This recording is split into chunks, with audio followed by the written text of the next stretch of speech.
함께 은혜 받으실 말씀은 출애굽기 25장입니다. 출애굽기 25장 10절부터 22절 말씀입니다. 출애굽기 25장 10절부터 22절 말씀 함께 합독해 올리도록 하시겠습니다. 그들은 조각목으로 궤를 짜되 길이는 2규빗 반, 너비는 1규빗 반, 높이는 1규빗 반이 되게 하고 너는 순금으로 그것을 싸되 그 안팎을 싸고 위쪽 가장자리로 돌아가며 금테를 두르고 금고리 넷을 부어 만들어 그 네 발에 달되 이쪽에 두 고리 저쪽에 두 고리를 달며 조각목으로 채를 만들어 금으로 싸고 그 채를 궤 양쪽 고리에 꿰어서 궤를 매게 하며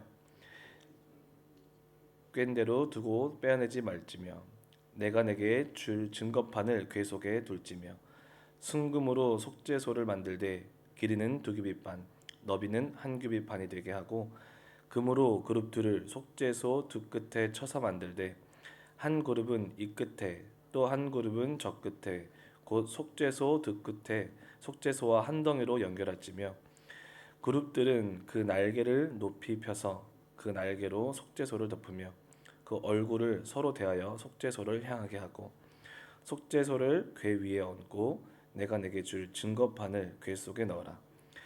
거기서 내가 너와 만나고 속죄소 위 곧 증거궤 위에 있는 두 그룹 사이에서 내가 이스라엘 자손을 위하여 내게 명령할 모든 일을 내게 이르리라. 아멘. 성막을 하면서 느끼는 거지만 제가 국어를 못하는 건지 글이 어려운 건지 한글이 어려운 건지 읽으면 읽을수록 미궁에 빠진 듯한 이런 어떤 구절들이 많이 나오는 것 같습니다. 그럼에도 불구하고 주님께서 우리들에게 허락하신 은혜가 있는 줄 믿습니다. 아멘. 오늘은 구약 속의 그리스도 29번째 시간으로서 성막 마지막 시간입니다. 함께 증거궤를 살펴보기를 원합니다.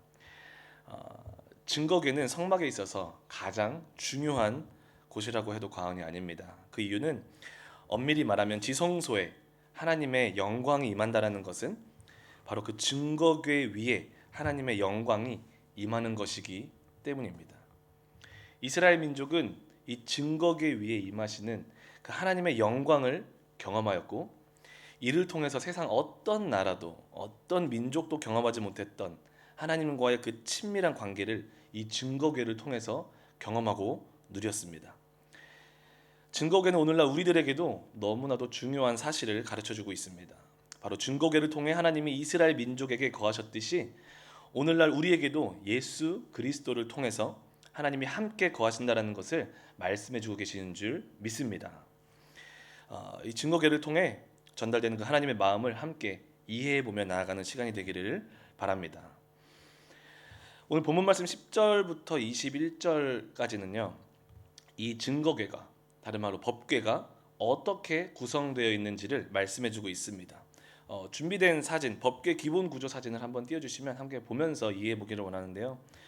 법궤는 두 가지로 구성되어 있습니다. 아랫판, 그 나무 궤로 첫 번째가 구성되어 있고요. 그 위에 속죄소로 구성이 되어 있습니다.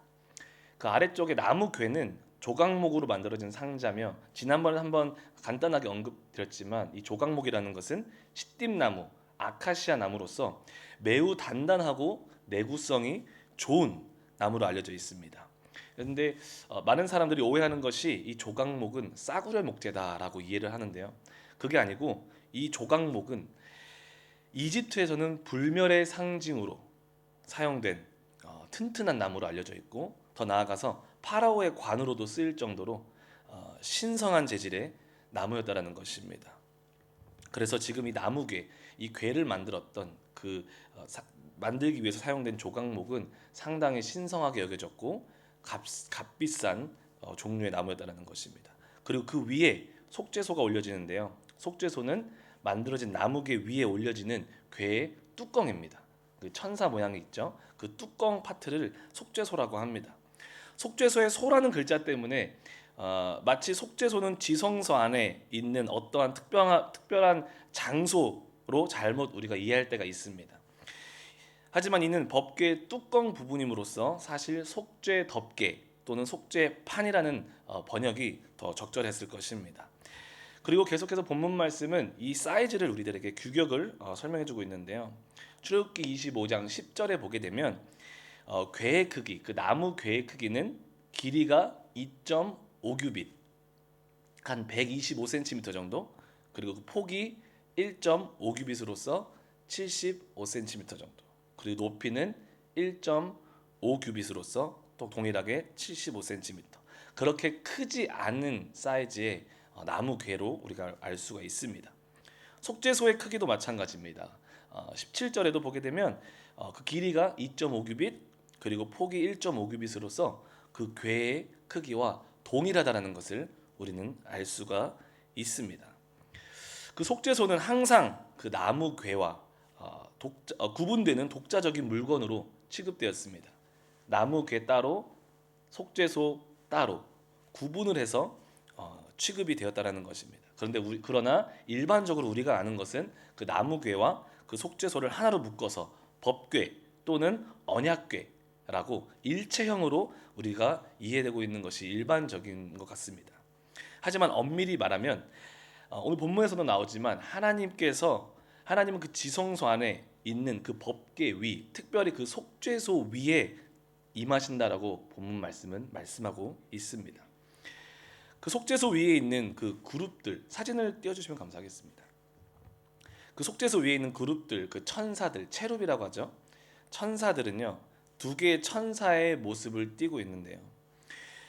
구약 성경을 곳곳에서 보게 되면 구약 성경 곳곳에는 천사에 계신 하나님이 이 그룹들 사이, 천사들 사이의 좌정에 계심을 반복해서 진술하고 있는 곳이 많이 있습니다.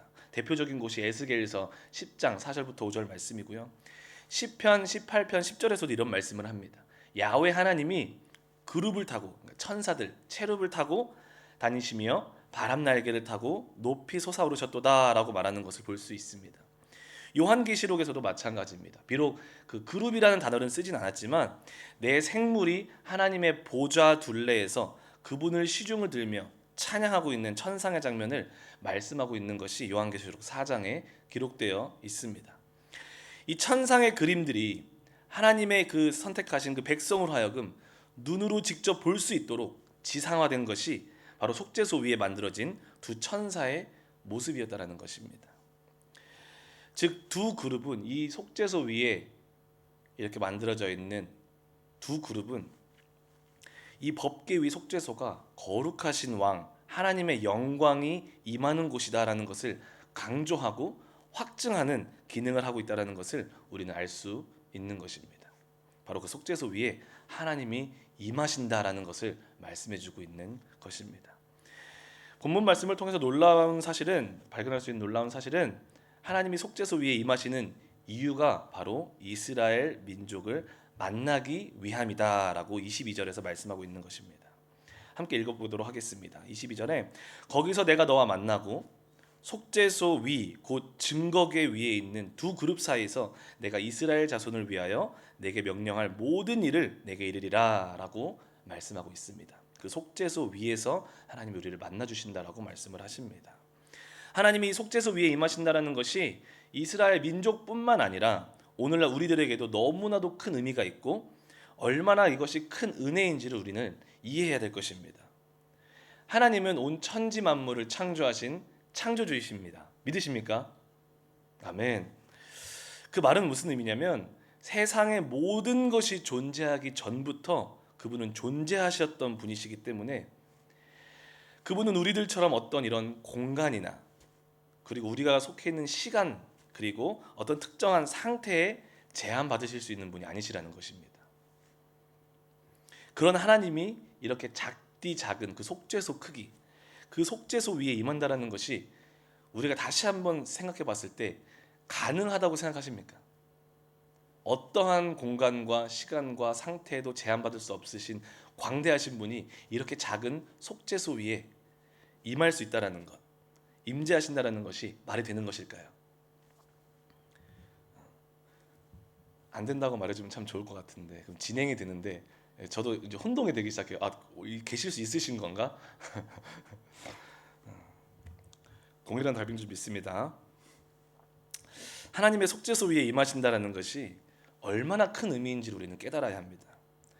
어떤 의미가 있냐면 바로 우리와 만나고 우리와 교제하고 우리와 사랑을 나누기 위해서 자기 자신을 그렇게 작디 작은 공간에 기꺼이 광대하신 자기 자신을 제한시키겠다라는 하나님의 의지와 마음이 그곳에 담겨 있는 줄 믿습니다.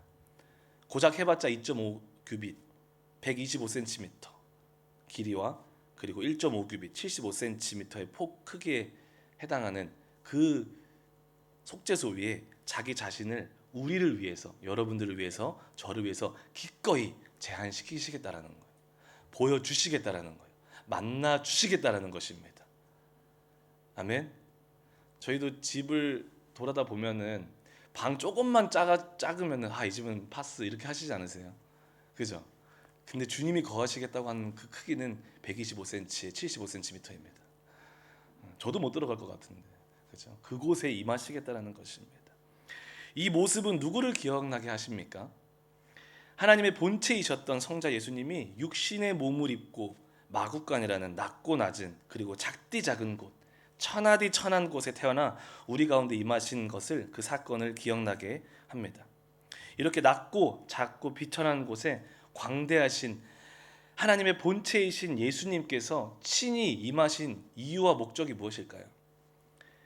그 이유는 이스라엘 민족이 열국 중에서 가장 작고 가장 연약하여서 보잘것없는 민족이었지만 광대하신 주님이 그들 가운데 친히 거하심으로써 그들의 힘이 되어주시고 그들의 능력이 되어주시고 그들의 구원이 되어주시고 그들의 자신감, 그들의 정체성이 되어주셨던 것처럼 우리가 우리 스스로를 돌아봤을 때는 너무 작고 연약하면 죄인으로서 그 영원한 사망 앞에 소망 없이 살아가고 있는 그런 인생이지만 우리 주님이 그 작고 더러운 마국간에 태어나심은 그런 우리들 한 사람도 빠짐없이 주님이 함께 해주시고 함께 해주심으로 우리를 구원하셔서 다시 우리의 주인이 되어주셔서 우리의 삶을 위대하게 해주시겠다라는 그런 하나님의 마음이 아니겠습니까? 어렸을 적에 저희가 섬기던 교회 담임 목사님께서 저희 교회 신방을 온다라는 어떤 통보를 받았습니다. 신방을 오신다라는 소식을 들었는데 이제 집에 난리가 났어요. 갑자기 어머니께서 굳이 건들지 않아도 되는 곳까지 다 끄집어내면서 청소를 하기 시작하는 거예요. 왜 저렇게까지 하실까? 담임 목사님이 오셔가지고 여기가 먼지가 있나 없나 이렇게 싹 닦아볼 것도 아니신데 굳이 거기까지 청소를 해야 되나 할 정도로 진짜 구석구석 청소를 하시더라고요. 그리고 이제 그 식사를 착 차리시는데 그 밥상 다리가 부러질 것만 같았어요. 너무 맛있는, 평상시에는 먹어보지 못하는 그런 음식들이 막 올라오니까 속으로 생각을 했습니다. 말씀은 안 드렸지만 담임 목사님 매일 오셨으면 좋겠다. 매일 우리 집에 오시면 매일 먹을 수 있는 음식들인데 그런 생각을 했습니다. 그때가 생각나면서 목사님이 정말 사람이신데 그런 사람이 오신다는 것 하나로도 그분이 오심을 통해서 그 공간의 분위기가 달라지는 것을 느낄 수가 있었습니다. 우리가 일반 음식점을 봐도 마찬가지인 것 같습니다. 그냥 봤을 땐 그냥 일반 음식점인데 유명 연예인이 한번 그 음식점에 왔다 갔다 하면 그 연예인이 왔다 간 그 사실 하나 때문에 그 집이 유명해지지 않습니까? 막 가보고 싶고 무슨 맛이길래 막상 가서 먹어보면 똑같은데, 그렇죠? 이와 같이 어떤 장소와 공간이 의미 있어지는 것은 그 공간에, 그곳에 누가 있느냐에 달려 있는 것임을 깨달을 수 있는 것입니다. 마찬가지로 우리의 삶, 작은 삶 가운데 아무리 작은 삶일지라도 주님이 임하시는 것 자체로 너무나도 큰 의미가 있다는 것을 믿습니다. 바로 우리의 삶이 위대하고 광대한 하나님이 거하심으로 또 계심으로 동행하심으로 우리의 삶은 그 어떤 삶보다도 가치 있는 삶이 될 줄 믿습니다. 왜냐하면 무한한 하나님이 유한한 우리에게 거하시겠다 작정하셨기 때문에 그렇습니다. 하나님께서 자신을 우리에게 제한시키려고 작정하셨듯이 이제 우리도 작은 우리의 삶에 하나님으로만 가득 채우기로 작정하며 나아가는 그런 하루가 되면 어떨까요? 하나님 말고 우리가 우리 삶을 채우고 있던 그런 미움과 다툼과 시기와 질투와 의심과 낙심과 좌절, 실망 등을 이제는 내어버리고 그 비워진 마음에 다시 한번 우리 영광의 주님으로 가득히 모시며 그분만을 바라보며 살기로 작정하는 하루가 되기를 주님의 이름으로 축복합니다. 그런 우리들의 인생은 결코 작지 않을 것이고 하찮지 않을 것입니다. 왜냐하면 하나님으로 채워진 우리들의 삶은 광대하신 하나님이 계시는 것 자체로 위대해질 것이기 때문에 그렇습니다. 그렇다면 어떻게 우리의 삶에 하나님의 영광이 가득하도록 할 수 있을까요? 어떻게 하면 그분의 영광이 우리들의 삶 가운데 가득할 수 있을까요? 그 속죄소라는 그 이름에 그런 해답이 담겨져 있는 줄 믿습니다. 속죄소는 히브리어로 카포레트라는 단어입니다. 그 단어의 의미는 뚜껑, 덮개라는 의미를 가지고 있습니다. 이 단어는 이 카프레트라는 단어는 용서하다, 덮다, 가리다라는 의미를 가진 카파르라는 동사에서 파생된 단어입니다. 이 속죄소 위에는 대제사장이 희생 제물의 피를 들고 들어가서 속죄소 위에 그 피를 바르고 또 그 앞에 피를 뿌리며 이스라엘 민족의 죄를 속죄하도록 되어 있습니다. 즉 위대하신 하나님이 우리의 작은 인생 가운데 임하시는 방법은 바로 예수 그리스도의 핏뿌림을 통한 용서와 덮어주심을 통해서 임한다는 사실을 우리들에게 이 단어를 통해서 암시해주고 있는 것입니다. 그것이 맞다면 우리의 자신감, 오늘 하루를 살아갈 때 우리들의 자신감은 어디에 고정되어 있어야겠습니까? 우리는 어떤 사실을 붙잡고 오늘 이 하루를 살아가야 되겠습니까? 십자가 위에서 우리를 위해 피 흘리신 예수 그리스도를 기억하고 날마다 그 십자가 앞에 나아가 주님과 교제하며 주님과 대화하며 주님의 그 구원을 날마다 우리 삶에 채우는 하루를 살아야 되는 줄 믿습니다. 왜냐하면 하루를 살아다 가다 보면 우리의 마음을 낙심케 하는 것들이 너무나도 많이 있고 신앙인으로서 우리의 정체성을 무너뜨리는 상황과 환경들, 의심하게 만드는 것들이 너무나도 많이 있지 않습니까? 근데 너무나도 감사하고 재미난 것은 그럴 때마다 내 마음이 연약해질 때마다 내 마음에 의심의 구름이 쌓일 때마다 주님 앞에 나오면 나올수록 주님은 우리들의 마음에 힘을 주시고 확신을 주시고 그 십자가에서 나를 위해 흘리신 그 피와 그분의 바치신 그 생명의 그 능력이 나를 채우고 우리로 하여금 다시 한번 자신 있게 힘 있게 그 하루를 살아가고 또 어떤 문제든지 해결하고 능가하고 돌파할 수 있게 하는 그 능력을 주심을 믿습니다. 아멘. 어제도 그런 어떤 지체와 대화를 했는데 너무나도 자존감이 낮아져 있고 너무나도 자신감이 무너져 있는 그런 지체와 대화를 하던 과정 속에서 다른 어떠한 것을 나누는 것이 아니라 주님께서 우리에게 어떤 일을 행해 주셨는지, 주님이 우리를 어떻게 바라봐주고 계시는지, 주님이 우리 삶에 거하셔서 우리의 삶을 사용하시고 우리를 어떻게 인도하시고 그분의 영광을 위해서 사용하기 원하시는지, 어떻게 보면 너무 형식적인 내용이었지만 그런 형식적인 내용은 여전히 능력이 있어서 그 한 영혼의 마음을 세우고 그 한 영혼에 다시 한번 자신감을 불어넣고 구원의 감격을 싹둑해 하고 다시 한번 일어설 수 있는 힘을 공급하는 것을 경험했습니다. 사실은 이 설교를 준비한 게 반 정도가 더 있어요. 근데 그거는 다음 주 수요일 날 하도록 하겠습니다. 지금 하게 되면 너무 길어질 것 같아서 오늘은 여기까지 설교를 하도록 하겠습니다. 오늘 말씀을 통해서 기억했으면 좋겠습니다. 비록 작은 인생 같지만 때로는 자신감이 많이 없어질 때도 있지만 불확실한 삶 가운데에서 막연한 그런 하루의 삶을 사는 것 같지만 이 한 가지를 기억하는 하루가 됐으면 좋겠습니다. 내 삶에 이 작은 삶에 누가 계시는가? 천지 만물을 창조하신 하나님께서 야훼 하나님께서 내 삶에 계신다면 그분이 내 삶을 주장하고 있다면 내가 어떻게 주저앉아 있을 수 있을까? 어떻게 내 삶에 불가능이 있을 수 있을까? 때로는 내 계획과 내가 원하던 대로 안 될 수 있지만 하나님이 내 삶을 인도하고 계신다면 하나님이 인도하시고 허락하시는 모든 것은 선하며 거룩한 것이고 하나님이 그것을 통해서 영광 받아주실 것이다 라는 것을 잊지 않고 살아가는 하루가 됐으면 좋겠습니다. 내 안에 거하시는 예수 그리스도를 통해서 거하시는 하나님의 영광을 통해서 자신감 있게 살아가시는 우리 모두가 되시기를 주님의 이름으로 축복합니다. 우리 시간 기도하시겠습니다.